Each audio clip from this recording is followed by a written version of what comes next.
Hari ini udah pada siap kan? Kita ada mau workshop bareng yang akan diselenggarakan oleh Depo Bangunan bekerja sama dengan KIA. Terima kasih buat kehadiran Bapak-bapak, Ibu-ibu di Depo Bangunan Pondok Gede hari ini. Hari ini kita akan belajar untuk memilih keramik. Seperti kita tahu saat ini keramik banyak sekali motif, banyak sekali perkembangan yang mungkin sudah jauh dibanding 10 atau 15 tahun yang lalu. Selain memilih motif, kita juga berusaha untuk berbagi ilmu bagaimana sih cara memasang keramik dengan hemat biaya. Terima kasih Bapak-bapak, Ibu-ibu. Sekarang waktu saya sampaikan kepada tim KIA untuk memulai workshop hari ini. Selamat siang. Tema kita hari ini cara memilih keramik kekinian serta hemat biaya ya. Saya yakin bapak-bapak, ibu-ibu di sini sudah pengalaman sekali dengan instalasi keramik ya, terutama untuk teknisi-teknisinya ya. Dan untuk praktisi-praktisi desainer juga, untuk yang desain interior, saya yakin juga punya feel, punya passion ya terkait dengan desain ya. Pertama di session pertama ini untuk kita lebih mengenal dekat tentang KIA ya. KIA ini sudah berdiri sejak lama di plan pertama di Bangka Belitung dan sekarang sudah punya pabrik di Gresik, di Cilengsi dan di Karawang ya.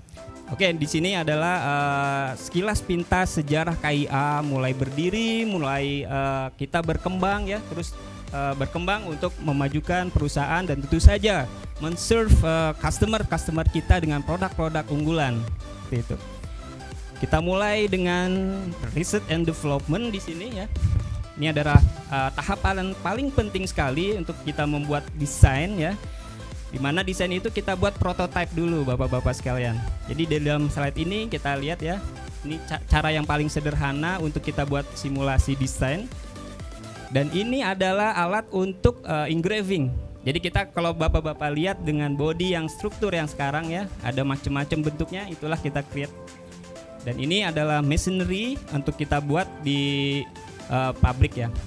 Jadi ini kita press dengan ukuran sesuai dengan yang akan kita produksi ya.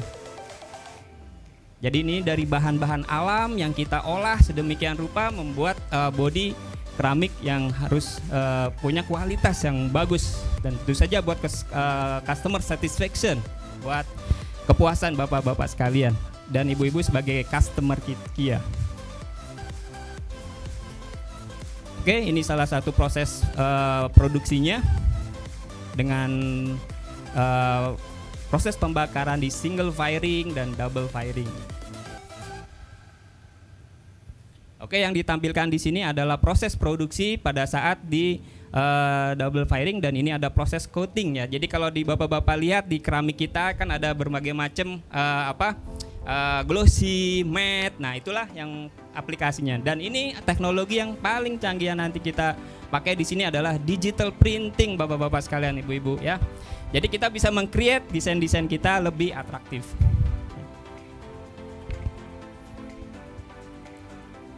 Oke, ini berkaitan dengan quality control kami ya. Jadi produk-produk kita benar-benar kita maintain, kita kontrol kualitasnya agar lebih baik ya. Artinya untuk pengendalian kualitas ya sebelum kita kirim ke customer.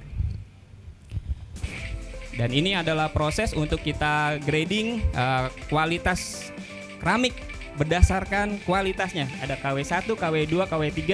Ini kita dengan mesin yang canggih ya untuk membedakan dus KW1, KW2 dan KW3. Oke, dan inilah tim hebat dari KIA yang mudah-mudahan bisa mensupport bapak-bapak, ibu-ibu sekalian dengan produk-produk yang berkualitas ya. Jadi itulah sekilas pintas sejarah KIA sejak berdiri dan sekarang sudah berkembang di ekspansi di perusahaan kita ya di daerah Cilengsi, di Karawang dan ada juga di Gresik dengan varian produk yang tentu saja bervariatif ya Pak ya.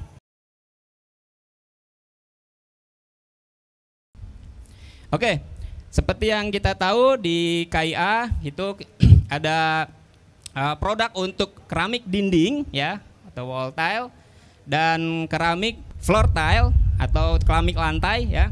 Dan kita juga punya produk untuk roof tile ya. Dan kita punya brand untuk KIA, Impresso dan Keramika. Untuk selanjutnya, untuk kiat memilih keramik lantai dan dinding ya Pak. Kadang kita berpikir itu kita mau pasang produk seperti apa sih sebenarnya ya untuk di produk keramik ini. Dan tentu saja kan di pasaran banyak sekali pilihan, banyak varian produk ya. Oke, ini untuk kiat-kiat memilih ya. Pertama, tentu saja dari kualitas produk ya. Setuju nggak Pak? Ibu ya?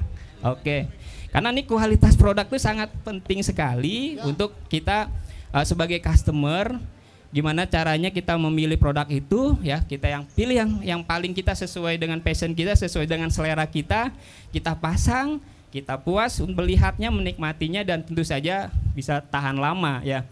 Dalam keramik itu kualitasnya ditandai oleh kelas keramik ya. Jadi untuk KIA sendiri ya, kita punya standarisasi kualitas KW1, KW2, KW3 ya. KW1 adalah kualitas yang terbaik ya. Karena kita seleksi berdasarkan presisi ukuran, berdasarkan kategori cacat ya. KW1 itu untuk standarisasi cacatnya itu adalah yang paling tinggi untuk ketelitiannya. Jadi KW1 pun kita mentoleransi hanya 5% saja, dan itu hanya minor defect atau cacat-cacat kecil saja yang bisa kita toleransi di situ ya. Terus untuk KW2, apa membedakan KW2 dan KW3? KW2 itu intermediate-nya Pak ya. Jadi tengah-tengahnya, kalau Bapak ibarat kata ada kualitas tinggi, ada kualitas sedang, kualitas rendah. KW2 adalah kualitas menengahnya ya.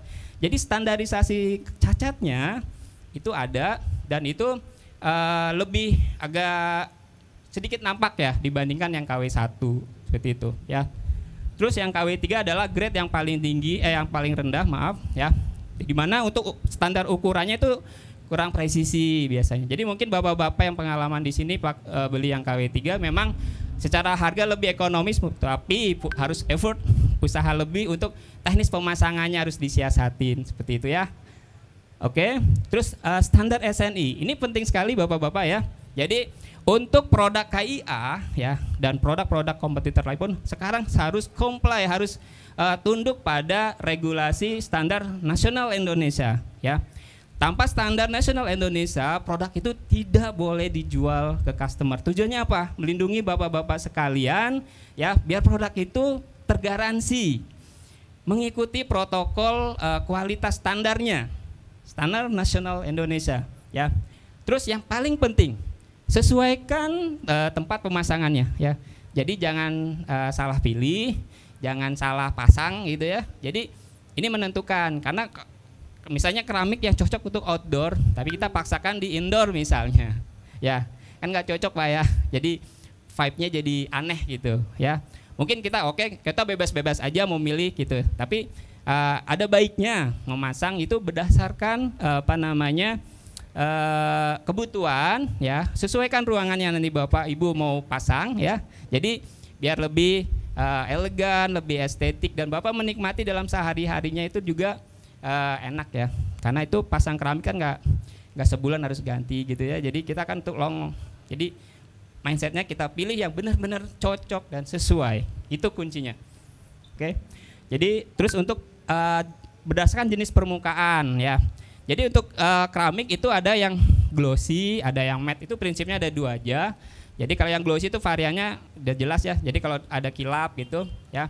Dan itu cenderung buat untuk area ruang tamu gitu kan. Jadi terus untuk yang matte itu biasanya Pak Haji, lebih bisa dicontohkan nggak Pak Haji yang disebut glossy itu produk kita seperti apa?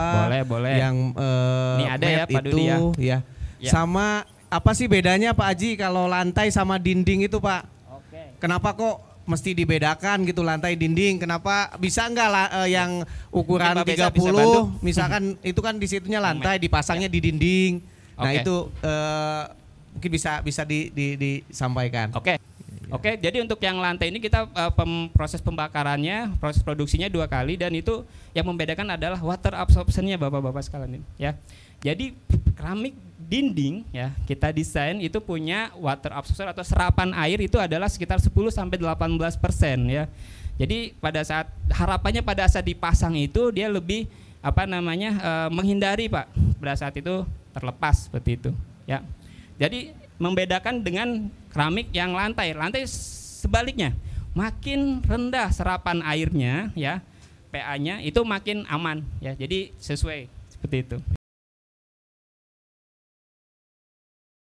Yang paling simpel membedakan produk dinding sama lantai itu biasanya dari dimensi dulu, Pak. Biasanya untuk keramik dinding itu enggak persegi ya, artinya itu bentuknya persegi panjang ya. Dimensinya 25 kali ini, kalau ini contohnya. Jadi umumnya kalau di dinding 25, itu 40. kalau di dinding itu persegi panjang ya? Iya, ya. Betul. Ya. Jadi yang umum itu kalau persegi panjang dipasangnya di dinding, Pak. Ya. Ini dari sisi dimensi ya, Pak ya. Jadi untuk yang dinding ini kita desain bodinya itu untuk serapan airnya adalah antara 10 sampai 12. Antara 10 sampai 18% ya. Jadi ini lebih menyerap air ya. Dan produk jangan khawatir, even gitu kita pakai pH tinggi, produk kita itu diproteksi dengan non watermark ya. Apa itu non watermark? Mungkin bapak-bapak kalau sebelum masang biasanya suka direndam dulu ya.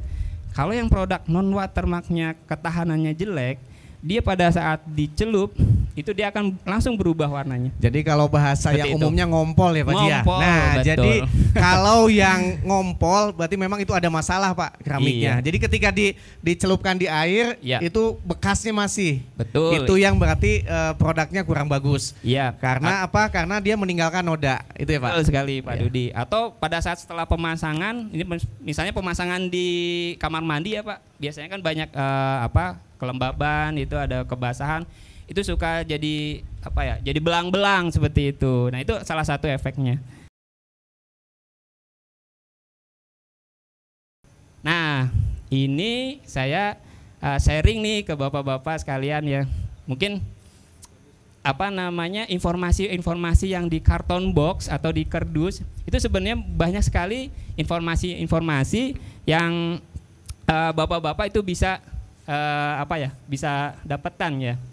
Di karton box ini kita ada beberapa informasi ya terkait sama ukuran ya. Jadi pada saat bapak-bapak, ibu-ibu beli keramik ya harus satu ukuran. Pastikan itu Pak ya. Biasanya kita tulis ada di sini Pak ya, kaliber atau ukuran di sini kaliber S. Ini adalah menunjukkan ukuran S, M dan L. Jadi ini harus sama. Dan berikutnya adalah warna atau tonality. Jadi di sini ada kita kalau di KIA kita standarisasi di sini adalah tonality atau tone warna di sini harus sama. Kalau beli 51 berarti harus 51 semua. Satu ukuran, satu warna. Oke. Itu. Terus satu lagi ya. Nih Pak. Di sini disarankan untuk pemasangan keramik lebarnya adalah 3 sampai 5 mili ya, natnya. Kenapa kita harus milih keramik lantai dan dinding sesuaikan produknya? Karena memang secara standarisasi produk keramik dan lantai itu berbeda. Ya kalau untuk keramik lantai karena pemasangannya untuk pemasangan di bawah ya untuk yang lantai ya.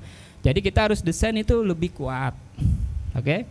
Jadi ketahanannya itu kalau kita uji dengan alat kita itu harus melebihi 800 Newton. Atau modulus rupture-nya itu 18 Newton per milimeter persegi. Jadi itu menguji kekuatan keramiknya dan dia gegetas atau enggak. Nah kalau untuk keramik dinding, karena pemasangan di dinding itu kan nggak perlu yang ini Pak ya, nggak perlu yang terlalu kuat ya. Ya makanya berbeda. Biasanya breaking strength-nya itu minimum 600. Makanya kita tidak sarankan produk yang untuk keperluan dinding Bapak pasang di lantai. Karena apa? Tidak sesuai peruntukannya dan itu kekuatannya juga tidak sekuat yang keramik dinding. Oke, sekarang kita lanjut ke konsep desain ya. Desain itu kan macem-macem Pak ya. Desain itu macem-macem dan itu punya karakter sendiri-sendiri. Jadi kalau tips kita mau milih ya kita harus kenalin dulu desain tersebut. Pertama, desain itu ada yang desain random. Random itu apa? Acak ya.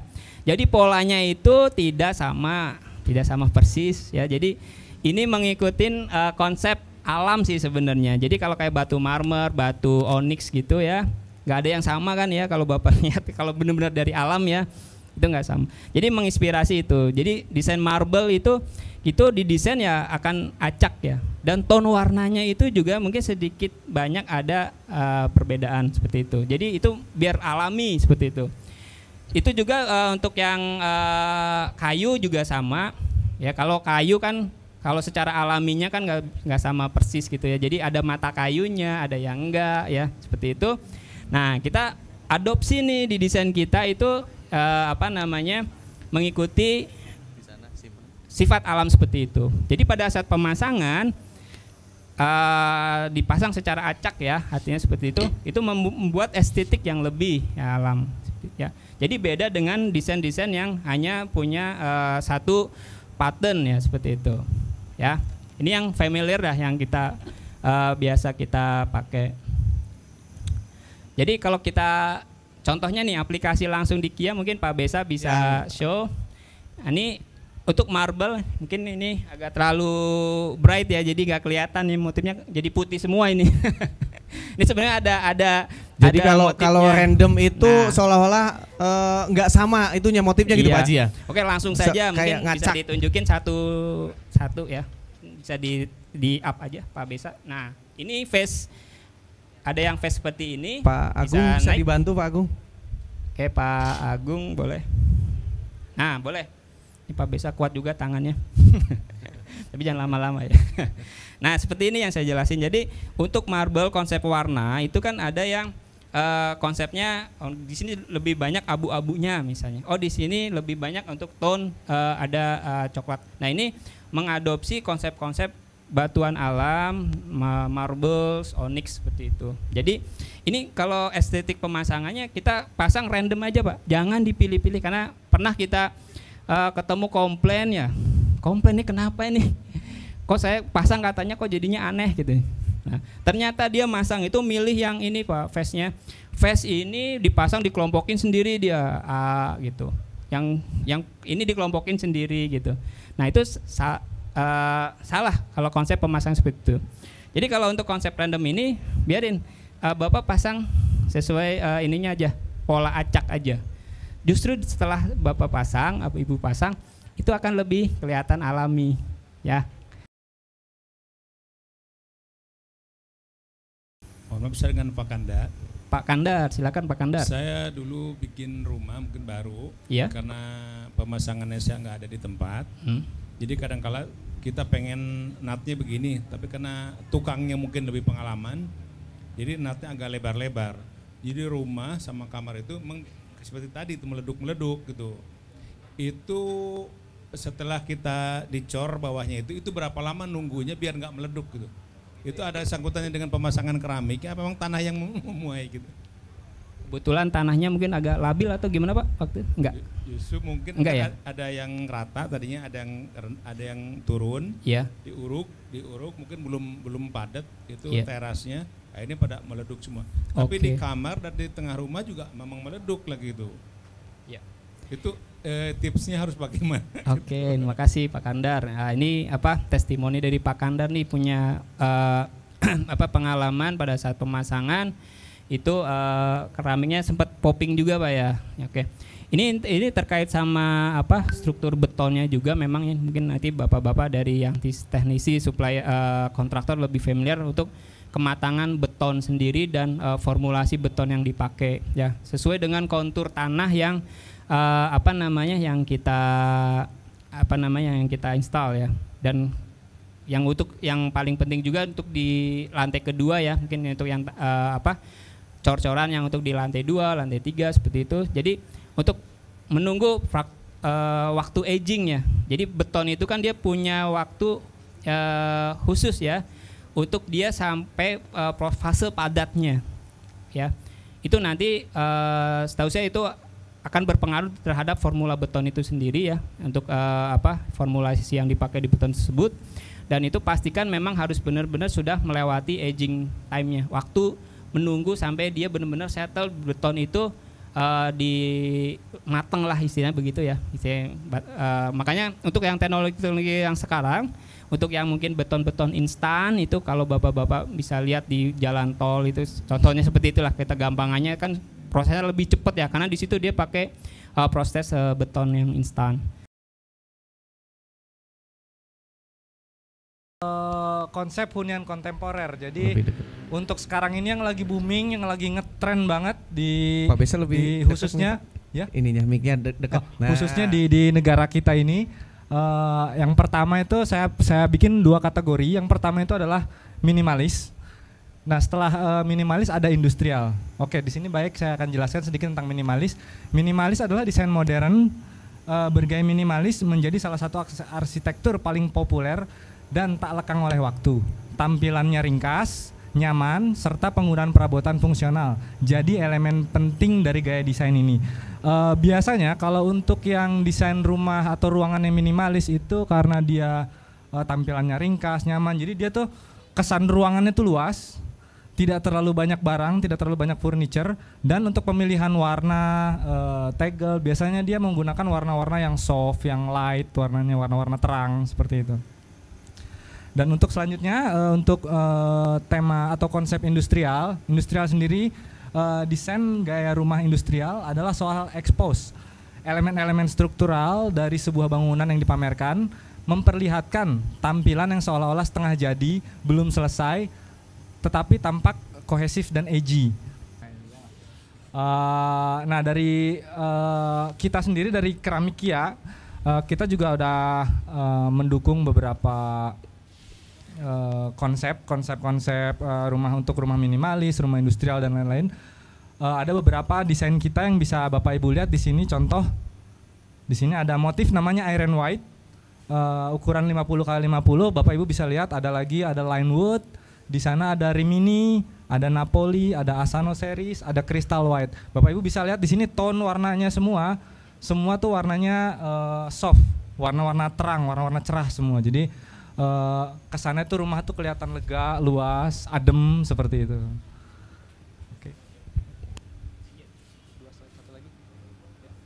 Untuk selanjutnya ini contoh-contoh Keramikia yang pas sama konsep industrial. Seperti ada di sini Ferrara Brown. Ferrara Brown itu kayu ya, kayu cuma bener-bener warnanya tuh gelap banget. Ferrara Brown, terus ada Norway Brown, ini juga kayu. Ini Lakewood Brown, dia juga kayu sama. Ini ada terrazzo, batu bintik-bintik seperti itu. Terus di atas ada Narita Brown, ada Milcon Terracotta, ada Zion Brown ini. Dan semuanya ini bisa Bapak Ibu lihat. Di sini juga ada Cordia Grey. Sebagian besar warna-warna untuk tema industrial, warna-warnanya sebagian besar gelap. Seperti itu. Seperti contoh, ada contoh Milton Terracotta, bisa Bapak Ibu lihat di sana. Milton Terracotta itu dia konsepnya batu bata yang disusun. Jadi seolah-olah nanti kalau misalnya kita pasang Milton Terracotta, jangan diaci lagi karena itu keramik, bukan semen, Pak.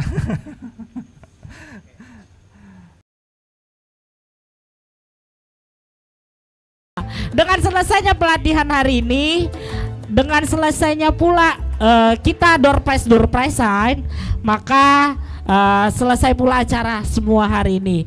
Saya harap Bapak Ibu semua sehat semua, baik hari ini dan sampai ketemu di acara selanjutnya di Depo Bangunan ya. Iya. Siap ya. Lagi terima kasih. Tapi jangan pulang dulu, belanja dulu ya.